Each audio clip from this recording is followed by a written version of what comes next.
Hello everyone, welcome to Vidyashree academy. I hope you are doing well. आज हम पढ़ने वाले हैं एक साइंस का बहुत ही महत्वपूर्ण टॉपिक, मानव शरीर से जुड़े हुए जितने भी क्वेश्चन आंसर अभी तक पूछे गए हैं हम आज उनको पढ़ेंगे। ये बहुत ही इम्पोर्टेंट है। यदि आप एमपी पटवारी, एसएससी, सीजीएल या फिर एमपीपीएससी की तैयारी कर रहे हैं तो सभी में साइंस बहुत ही इम्पोर्टेंट रोल प्ले करता है। तो इसे बहुत अच्छे से पढ़िए, नोट करिए और जहाँ तक हो सके अच्छे से अच्छा रिवाइज कर लीजिए। सबसे पहला क्वेश्चन है, एक वयस्क मानव शरीर में कितनी हड्डियां होती हैं। देखिए ये बाजू में लिखा भी गया है कि कौन कौन सा क्वेश्चन कौन कौन से एग्जाम में आया है, तो आपको पता चल जाएगा कि ये क्वेश्चंस ऐसे नहीं है, बहुत ही इंपॉर्टेंट है। सो ध्यान से पढ़िएगा। एक मनुष्य के शरीर में कितनी हड्डियां पाई जाती हैं, तो 206 हड्डियां पाई जाती हैं, इसको याद रखिएगा। सेकंड क्वेश्चन है कि मनुष्य की खोपड़ी में कितनी हड्डियां पाई जाती हैं। जो हमारा दिमाग है, खोपड़ी है, बहुत ही महत्वपूर्ण है, इसमें 8 हड्डियां पाई जाती हैं। सेकंड नेक्स्ट क्वेश्चन है कि शरीर में पसलियों के कितने जोड़े होते हैं। तो ये जोड़े पूछा है, मतलब ये जोड़े मतलब जैसे 24 होते हैं, मतलब 12 जोड़े होते हैं। फिर नेक्स्ट क्वेश्चन है कि शरीर में सर्वाधिक प्रबल अस्थि कौन सी है। तो जो जबड़े वाली हड्डी होती है वो सबसे अधिक मजबूत होती है, तो याद रखिएगा कि जबड़े में सबसे प्रबल अस्थि होती है। शरीर की सबसे छोटी हड्डी कौन सी है, तो शरीर की जो सबसे छोटी हड्डी है वो है कान में पाई जाने वाली स्टेपीज। याद रखिएगा, जो स्टेपीज है ये कान में पाई जाती है और ये सबसे छोटी हड्डी है। और यदि बड़ी हड्डी पूछी जाए तो वो होती है फीमर। मानव शरीर की सबसे बड़ी हड्डी कौन सी है, तो यही आ गया क्वेश्चन, एसएससी 2019 का क्वेश्चन है कि जांघ की हड्डी जो होती है वो सबसे बड़ी हड्डी होती है। टिबिया नामक हड्डी कहाँ पाई जाती है, तो टिबिया नामक हड्डी टांग में पाई जाती है। मानव शरीर की सबसे लंबी हड्डी कौन सी होती है, तो जो जांघ की हड्डी होती है वो सबसे लंबी होती है। निम्नलिखित में से कौन सी हड्डी मानव के कान का भाग नहीं है। तो ये हिंदी में लिखे हैं, थोड़ा टफ हो सकते हैं। स्थूणक, रकाब, कुकुद, ये सब जो है कान का भाग होती हैं, लेकिन जो ऊर्ध्वस्थी है ये कान का भाग नहीं होती है। मानव के जीवन काल में 2 बार दांत निकलते हैं, तो कौन से ऐसे दांत हैं जो 2 बार निकलते हैं, तो 20 ऐसे दांत होते हैं जो 2 बार निकलते हैं। मानव के शरीर में पाचन का अधिकांश भाग किस अंग में संपन्न होता है, तो जो छोटी आंत होती है, इस तरीके से कुछ जो स्ट्रक्चर होता है आपने पढ़ा होगा। तो जो छोटी आंत होती है उसमें क्या होता है, संपूर्ण पाचन की प्रक्रिया यहीं पर अधिकांश समय के लिए होती है। तो याद रखिएगा कि छोटी आंत में क्या होता है, अधिकांश पाचन संपन्न होता है। फिर मानव शरीर में कौन सा एंजाइम कार्बोहाइड्रेट को तोड़ने में मदद करता है, तो कार्बोहाइड्रेट C6H12O6 के फॉर्म में जो ग्लूकोज होता है, तो इसको तोड़ने का काम कौन करता है, एमाइलेज एंजाइम करता है। पाचन क्षेत्र में भोजन के साथ मिलने वाला एंजाइम कौन सा होता है, तो यही होता है एमाइलेज। और एक क्वेश्चन और पूछा जाता है कि लार में कौन सा एंजाइम पाया जाता है, तो लार में पाया जाने वाला एंजाइम होता है टाइलिन, इसको भी याद रखिएगा। फिर वही क्वेश्चन पूछा गया है कि आरआरबी में कि लार में कौन सा एंजाइम पाया जाता है, तो लार में टाइलिन एंजाइम पाया जाता है। पेट में भोजन को पचाने के लिए किसकी आवश्यकता होती है, तो विदाउट एंजाइम जो है वो क्या है, भोजन का पाचन नहीं हो सकता है। जो एंजाइम होते हैं वो जितने भी बायोलॉजिकल एक्टिविटी होते हैं उसमें बहुत इंपॉर्टेंट रोल प्ले करते हैं एज अ कैटालिटिक। जो कैटालिटिक या उत्प्रेरक क्रियाएं होती हैं उनमें भी क्या होते हैं, एंजाइम का इंपॉर्टेंट रोल होता है। और एंजाइम एक तरीके से क्या होते हैं, तो एंजाइम प्रोटीन ही होते हैं जो किससे मिलकर बने होते हैं, जो एमिनो एसिड से मिलकर बने होते हैं। फिर लार किसके पाचन में सहायक होता है, तो लार स्टार्च के पाचन में सहायक होता है। मनुष्य की मुख गुहा में किसका पाचन प्रारंभ होता है, तो जो लार ग्रंथियां होती हैं, मुख गुहा जो होती है, मतलब जब अपन खाना खाते हैं तो किसका प्रारंभ होता है, तो लार में क्या होता है, लार में कार्बोहाइड्रेट ही होता है। तो इसको याद रखिएगा कि कार्बोहाइड्रेट से पाचन क्या होता है, प्रारंभ होता है। फिर निम्नलिखित में से कौन सी आहार नलिका है, तो ग्रास नली जो है वो आहार नलिका है। पाचन क्रिया में प्रोटीन किस पदार्थ में बदल जाते हैं, तो ये हम पढ़ चुके हैं कि प्रोटीन जो होते हैं वो क्या होते हैं, पाचन क्रिया के बाद में एमिनो एसिड में कन्वर्ट हो जाते हैं। आपने पढ़ा होगा आवश्यक एमिनो अम्ल और अनावश्यक एमिनो अम्ल। फिर नेक्स्ट क्वेश्चन है कि मानव शरीर में कौन सा अंग ग्लाइकोजन के रूप में कार्बोहाइड्रेट को जमा करता है? तो जो लिवर होता है वो जमा करता है। पित्त द्वारा किसी पित्त पित्त किसके द्वारा पैदा होता है? तो जो पित्त होता है वो लिवर के द्वारा पैदा होता है। और ये लिवर जो होता है वो बहुत इंपॉर्टेंट होता है। जब डेंगू होता है तो क्या हो जाता है? लिवर कमजोर हो जाता है, जिससे क्या होती है? पाचन शक्ति कमजोर हो जाती है।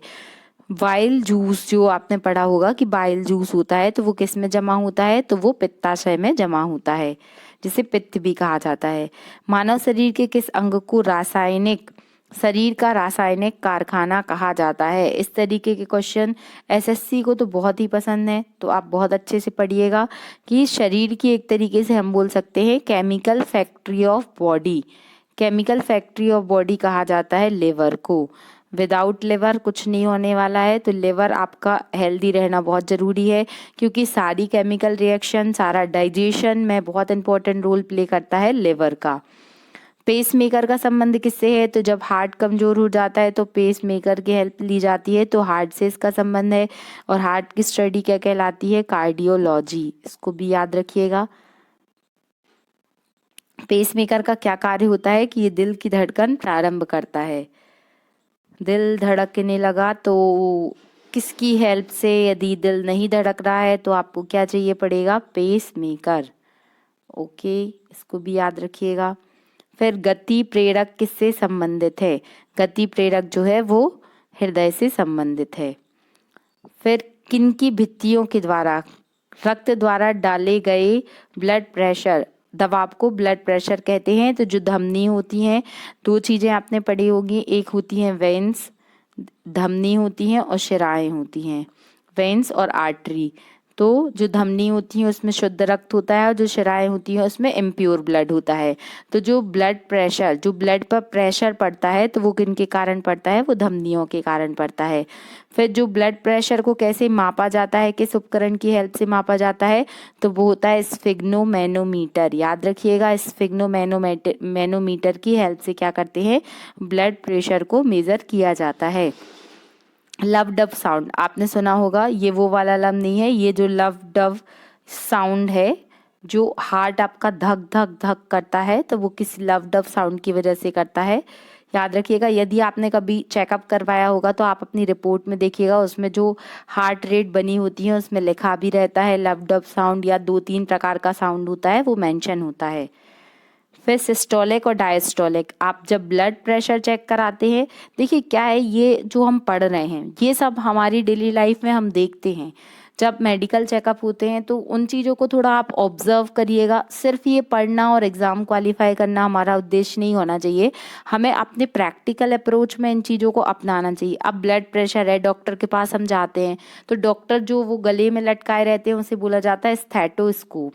तो अगर आप थोड़ा सा अवेयर होकर चीज़ों को ऑब्जर्व करते हैं तो आपका जो एक सोचने का नज़रिया है, आपकी जो एक आपका जो जनरल नॉलेज है, आपका जो एक प्रॉपर तरीके से देखना चाहिए कि एक ऑब्जर्वेशन का तरीका है, वो बहुत अच्छा होगा। तो आप इन चीज़ों को बहुत ही इजीली तरीके से समझ पाएंगे कि ब्लड प्रेशर में सिस्टोलिक क्या होता है, डायस्टोलिक, ये सभी को पता है ब्लड प्रेशर में कि 80 और 120 का कुछ रहता है, बट सिस्टोलिक डायस्टोलिक नहीं पता होगा, लेकिन हम पढ़ लेंगे तो पता भी चल जाएगा। तो सिस्टोलिक और डायस्टोलिक शब्द का उपयोग किसके संदर्भ में किया जाता है? तो ब्लड प्रेशर को मापने के संदर्भ में किया जाता है। फिर मनुष्य की जो पल्स रेट होती है वो कितनी होती है? तो हम जानते हैं कि 1 मिनट में 72 बार हमारा हार्ट जो है वो धड़कता है, तो 70 से 72 बीट पर सेकेंड की बात की गई है यहाँ पर, 70 से 80 बीट पर सेकेंड। फिर एक किशोरावस्था मनुष्य के सामान्य ब्लड का प्रेशर कितना होता है? तो 120/80 mm/Hg। इसको याद रखिएगा, इसको इसी में मेजर किया जाता है। फिर मनुष्य के शरीर का पीएच, तो ये क्वेश्चन तो मैंने कितने बार डिस्कस किया है, 7.4 होता है पीएच। तो 0 से लेके 7 तक क्या होता है? नेचर जो होता है वो एसिड होता है, 7 पे न्यूट्रल होता है, और 7 से 14 पे क्या होता है? बेसिक होता है। याद रखिएगा। तो अगर आपसे पूछा जाए कि वाटर का पीएच कितना होता है, तो वाटर 7 होता है, इसका मतलब क्या है? न्यूट्रल होता है। और यहाँ पर बात की गई है 7.4, इसका मतलब क्या है, जो ब्लड होता है वो कैसा होता है, लाइट बेसिक नेचर का होता है। याद रखिएगा रक्त का पीएच कितना होता है, 7.4 होता है। और आपको पीएच का फुल फॉर्म भी याद होना चाहिए, पोटेंशियल ऑफ हाइड्रोजन आयन। मानव रक्त में प्लाज्मा में प्रायः पानी का कितना प्रतिशत, कितनी भिन्नता होती है। तो जो प्लाज्मा में जो ब्लड होता है, तो प्लाज्मा में पानी का कंसंट्रेशन 91 to 92% होता है। रक्त में पाई जाने वाली धातु कौन सी होती है, तो आप सभी जानते हैं कि ब्लड में क्या पाया जाता है, आयरन पाया जाता है। आयरन पाया जाता है। और जब एनीमिया रोग होता है, तो एनीमिया रोग में क्या होती है, शरीर में आयरन की कमी हो जाती है, जिसकी पूर्ति के लिए क्या किया जाता है, फोलिक एसिड और अन्य प्रकार की मेडिसिन दी जाती हैं। फिर मानव के शरीर में मानव का कौन सा अंग रक्त उत्पादन करता है, तो वो जो होता है वो होता है अस्थि मज्जा। इसको भी याद रखिएगा, ब्लड का फॉर्मेशन करने का काम यही करता है। निम्नलिखित में से कौन सा कथन सत्य है, तो शरीर में सारा रक्त किडनी के माध्यम से मिल जाता है, ये तो बिल्कुल गलत है। किडनी के माध्यम से गुजरता है तो ऐसा नहीं है, फेफड़ों में भी जाता है, पूरी बॉडी में रहता है।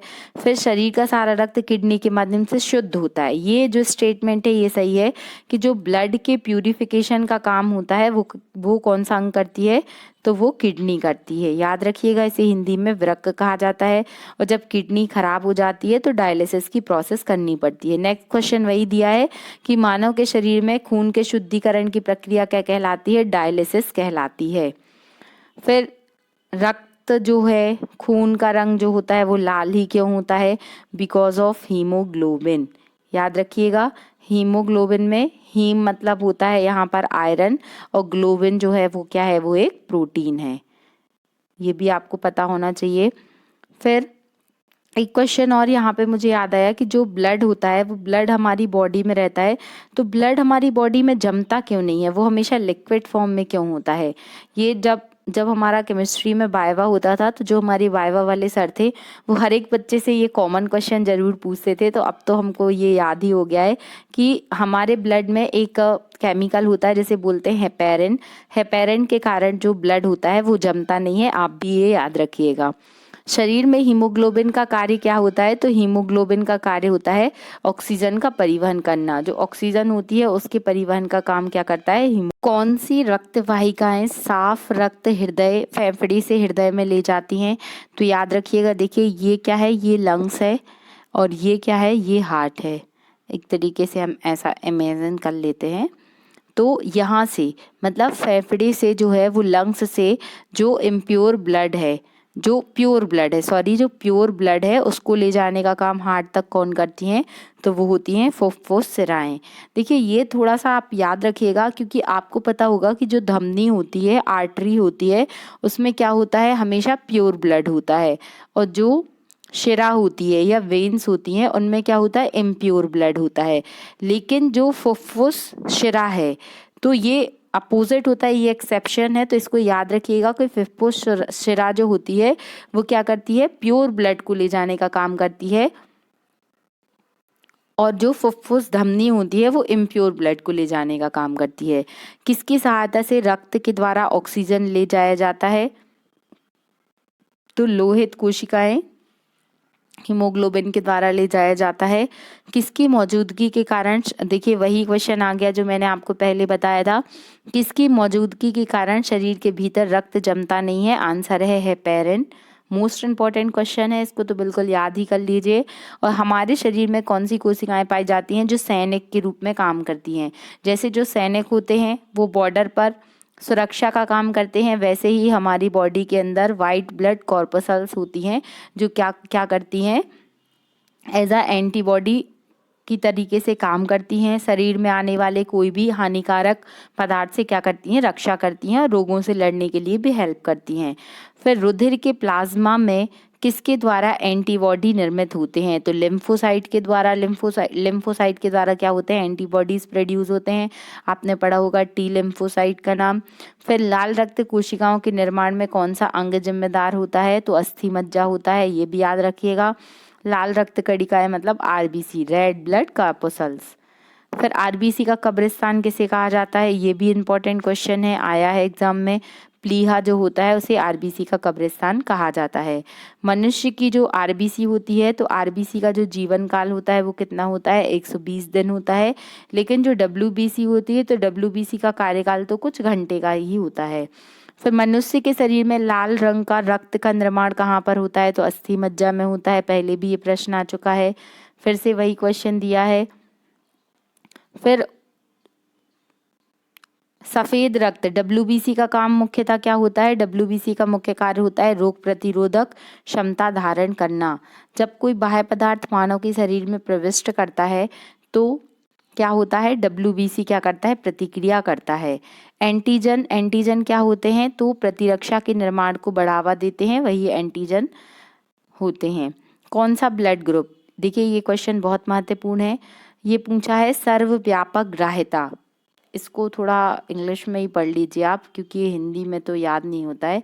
इसका मतलब होता है यूनिवर्सल एक्सेप्टर, याद रखिएगा, यूनिवर्सल एक्सेप्टर होता है AB। और यहाँ पर यदि पूछा जाता आपसे यूनिवर्सल डोनर, यूनिवर्सल डोनर जो ब्लड ग्रुप होता है वो होता है O नेगेटिव, याद रखिएगा ये O नेगेटिव ही होता है। AB रक्त समूह वाले व्यक्ति को सार्वत्रिक आदाता क्यों कहा जाता है, क्योंकि उसमें प्रतिपिंड मतलब एंटीबॉडी का क्या होता है, अभाव होता है। ये बहुत ही टिपिकल हिंदी है, आप थोड़ा इंग्लिश में देख लीजिएगा। किस रक्त समूह को सार्वभौमिक दाता कहा जाता है, तो O, अब यहाँ पर O नेगेटिव नहीं दिया है तो हम O ही आंसर मानेंगे कि जो O ब्लड ग्रुप होता है उसे क्या कहा जाता है, यूनिवर्सल डोनर कहा जाता है। आपसे एक चीज और पूछ सकता है कि जो ब्लड का क्लासिफिकेशन है कि O होता है, A होता है, AB होता है, B होता है, ये सब किसने बताया था, तो ये लैंडस्टीनर और वीनर, दो साइंटिस्ट थे। इनका क्वेश्चन भी पेपर में आ चुका है कि लैंडस्टीनर और वीनर नामक साइंटिस्ट ने ये क्लासिफिकेशन दिया था। फिर O रक्त समूह वाले व्यक्ति किस रक्त समूह वाले व्यक्ति से रक्त ले सकता है, तो केवल O से ले सकता है, ये भी याद रखिएगा। निम्नलिखित में से कौन सा मस्तिष्क का भाग नहीं है, तो हम एक सेपरेट लेक्चर लेके आएंगे जिसमें हम पूरा स्ट्रक्चर ऑफ माइंड पढ़ेंगे। तो जो मेडुला, थैलेमस और पोन्स होता है ये तो मस्तिष्क के भाग होते हैं, लेकिन जो पिन्ना होता है ये मस्तिष्क का भाग नहीं होता है, ये कान का भाग होता है, इसको याद रखिएगा। फिर मस्तिष्क में कौन सा भाग है जो आसन और संतुलन को बनाए रखता है, ये बहुत ही अच्छा क्वेश्चन है। जो बैलेंस, जो हर एक चीज का बैलेंस है, जो माइंड हमारा बैलेंसिंग अप्रोच में सोच पाता है, तो इसमें ये बहुत ही महत्वपूर्ण पार्ट होता है ब्रेन का सेरिब्रम, इसको सेरिबेलम है ये, सेरिबेलम ये कौन है, सेरिबेलम माइंड का एक ऐसा भाग है जो बैलेंस का काम करता है। फिर सेरिब्रम, सेरिब्रम किससे संबंधित है, तो ये भी मस्तिष्क से संबंधित है। मनुष्य के शरीर का सबसे बड़ा भाग प्रामस्तिष्क या इसी को बोला जाता है हाइपोथैलेमस, आप इंग्लिश में ही याद कर लीजिए तो ज़्यादा बेटर है। हाइपोथैलेमस होता है जो क्या होता है, सबसे बड़ा भाग होता है। फिर मानव शरीर की किन कोशिकाओं में सबसे कम पुनर्जनन की शक्ति होती है, तो जो माइंड की कोशिकाएं होती हैं, जो मस्तिष्क सेल होती हैं, वो आपने देख पढ़ा होगा कि तंत्रिका कोशिका जो होती है सबसे लंबी होती है, नर्व सेल जैसे कहा जाता है, तो ये बहुत ही सेंसिटिव होती हैं, इसीलिए आपको बोला जाता है कि आप हेलमेट लगाइए, या जब भी किसी व्यक्ति का कोई एक्सीडेंट होता है या सिर पर चोट आती है तो वो बहुत ही प्रिकॉशंस रखनी पड़ती हैं, क्योंकि जो मस्तिष्क की कोशिकाएं होती हैं वो उनमें क्या होता है, वो उनमें फिर से रीजनरेट होने की पावर नहीं होती है, तो याद रखिएगा मस्तिष्क कोशिकाएं। फिर मनुष्य के मेरुदंड में कितनी जोड़ी तंत्रिका निकलती है, तो 31 जोड़ी है, इसको याद रखिएगा। प्रतिवर्ती क्रियाओं का नियंत्रण केंद्र कहाँ पर होता है, तो जो स्पाइनल कॉर्ड होती है इसी को बोला जाता है मेरुरज्जु। तो स्पाइनल कॉर्ड में क्या होता है, रिफ्लेक्स एक्शन होता है। ऑक्सीजन की उपस्थिति में सुक्रोज का CO2 एवं जल में ऊर्जा निर्मुक्त होने के साथ साथ पूर्ण रूपांतरण होने को क्या बोलते हैं, इसे वायवीय श्वसन कहा जाता है। मतलब ये ऑक्सीजन की प्रेजेंस में होती है। और जो सुक्रोज होता है, तो सुक्रोज का क्या होता है, जल और ऊर्जा के रूप में, CO2 और जल में क्या होती है, ऊर्जा निर्मुक्त होती है, तो ये क्या कहलाती है, वायवीय श्वसन कहलाती है। हमारी छोड़ी हुई सांस से हवा में कितने परसेंट CO2 लगभग निकलती है? तो 4%। ये प्रश्न भी आया हुआ है, इसको याद रखिएगा। क्रेब्स चक्र में किसका संश्लेषण होता है? तो पायरोविक एसिड का क्या होता है? संश्लेषण होता है। क्रेब्स चक्र और ग्लाइकोलिसिस साइकिल आपने पढ़ी होगी। स्तनधारी किसमें यूरिया बनाते हैं? तो लिवर में बनाते हैं, इसको याद रखिएगा। इसमें ये क्वेश्चन थोड़ा कंफ्यूजिंग है, इसमें आप कभी भी किडनी मत लगाइएगा, आंसर इसका लिवर ही होगा। फिर मानव शरीर में नाइट्रोजन अपशिष्ट को हटाने के लिए कौन सा अंग जिम्मेदार होता है? तो जो किडनी होती है, जिसे गुर्दा भी कहा जाता है, वो क्या होती है? नाइट्रोजन अपशिष्ट के लिए जिम्मेदार होता है। मानव का पीला रंग, मानव के जो यूरिन होता है उसका पीला रंग किसके कारण होता है? तो यूरोक्रोम एक पिगमेंट होता है, उसी के कारण क्या होता है? यूरिन का जो रंग होता है वो येलोइश होता है। फिर गुर्दे की कार्यात्मक यूनिट क्या है? इसका मतलब क्या हुआ कि जो किडनी है, तो किडनी की जो स्ट्रक्चरल और फंक्शनल यूनिट है वो कौन सी होती है? वो नेफ्रॉन होती है, इसको भी याद रखिएगा, ये क्वेश्चन भी आया है पेपर में। फिर डायलिसिस, डायलिसिस को हिंदी में अपोहन कहा जाता है। डायलिसिस का प्रयोग किस क्रिया को पूर्ण करने के लिए किया जाता है? तो ये लिवर में होती है, सॉरी किडनी में होती है डायलिसिस की प्रोसेस। स्वेदन किसके लिए महत्वपूर्ण होता है? स्वेदन मतलब होता है पसीने का निकलना, तो जो बॉडी का टेम्परेचर होता है उसको रेगुलेट करने के लिए जो पसीने का निकलना होता है वो एक तरीके से हमारी बॉडी के लिए अच्छा होता है। फिर सामान्यतः निषेचन किस में होता है? तो जो फर्टिलाइजिंग ट्यूब होती है, डिम वाहिनी नली इसे कहा जाता है, fallopian tube, sorry fallopian tube में क्या होती है? निषेचन फर्टिलाइजेशन की प्रोसेस होती है। गर्भाशय में शिशु के विकास की जानकारी हेतु किसका प्रयोग किया जाता है? तो सोनोग्राफी का नाम आपने सुना होगा, उसमें अल्ट्रासाउंड होता है, तो अल्ट्रासाउंड टेक्निक के द्वारा जो गर्भाशय में शिशु होता है उसके हेल्थ के बारे में जानकारी मिलती है। फिर भ्रूण के विकास के लिए किस अंग के द्वारा खाद्य की आपूर्ति की जाती है? तो जो बीजांडसन होता है, बीजांडसन से जो एम्ब्रियो होता है उसको क्या होते हैं? उसके खाद्य पूर्ति हो जाती है, जो माँ के द्वारा ही होती है। कौन सी स्थिति टेस्ट ट्यूब बेबी की परिघटना को सही रूप से निरूपित करती है? तो जब बाह्य निषेचन होता है और विकास आंतरिक होता है। देखिए आपने टेस्ट ट्यूब बेबी का कॉन्सेप्ट सुना होगा, जो पेरेंट्स नहीं बन पाते हैं जो लोग, तो टेस्ट ट्यूब बेबी में क्या होता है? जो फर्टिलाइजेशन की प्रोसेस होती है वो उसे एक टेस्ट ट्यूब में कराया जाता है, और फिर टेस्ट ट्यूब में जो फर्टिलाइज एग है उसको क्या किया जाता है? उसको जो मदर है उनके इंटरनल पार्ट में उसको ट्रांसफ़र किया जाता है। आपने मूवीज़ में भी ये कॉन्सेप्ट देखा होगा टेस्ट ट्यूब बेबी का। फिर बच्चे के लिंग का निर्धारण किससे होता है? तो गुणसूत्र मतलब क्रोमोसोम से होता है, और जो कि 23वां गुणसूत्र होता है, जो पिता का क्रोमोसोम XY होता है उसी से पता चलता है कि XX है तो फीमेल और XY है तो मेल होगा। फिर स्त्रियों की नसबंदी को क्या कहा जाता है? ये प्रश्न भी पूछा गया है, ट्यूबेक्टोमी। स्त्रियों की नसबंदी को ट्यूबेक्टोमी कहा जाता है और पुरुषों की नसबंदी को बैसेक्टोमी कहा जाता है, याद रखिएगा। फिर एमनियोसेंटोसिस तरीका किसको बताता है? तो जो यदि भ्रूण है, एम्ब्रियो का यदि लिंग पता करना है कि वो लड़का है कि लड़की है, तो उसे एमनियोसेंटोसिस टेक्निक कहा जाता है। निम्नलिखित में से कौन सी एक ग्रंथि नहीं है? तो थायराइड एक ग्लैंड है, लिवर भी एक ग्लैंड है, और जो अग्नाशय है वो भी एक ग्रंथि है। लेकिन जो जठर हम नली बोलते हैं, लेकिन जठर कोई ग्रंथि नहीं होती है, याद रखिएगा इसको। किस ग्रंथि को मास्टर ग्लैंड कहा जाता है? तो ये क्वेश्चन तो बहुत इजी है और आप सभी को पता ही होगा कि मास्टर ग्लैंड बचपन से हम पढ़ते आए हैं स्कूल टाइम से, कि जो पीयूष ग्रंथि होती है उसे मास्टर ग्लैंड कहा जाता है। लेकिन अब एग्जाम का जो स्टैंडर्ड है वो भी बढ़ चुका है, तो अब क्वेश्चन आपसे पूछा जाएगा कि मास्टर ऑफ मास्टर ग्लैंड किसे कहते हैं? मास्टर ऑफ मास्टर ग्लैंड किसे कहते हैं? ये आप लोग बताएंगे या मैं ही बता दूं? चलिए मैं ही बता देती हूँ। मास्टर ऑफ मास्टर ग्लैंड बोला जाता है हाइपोथैलेमस को। हाइपोथैलेमस।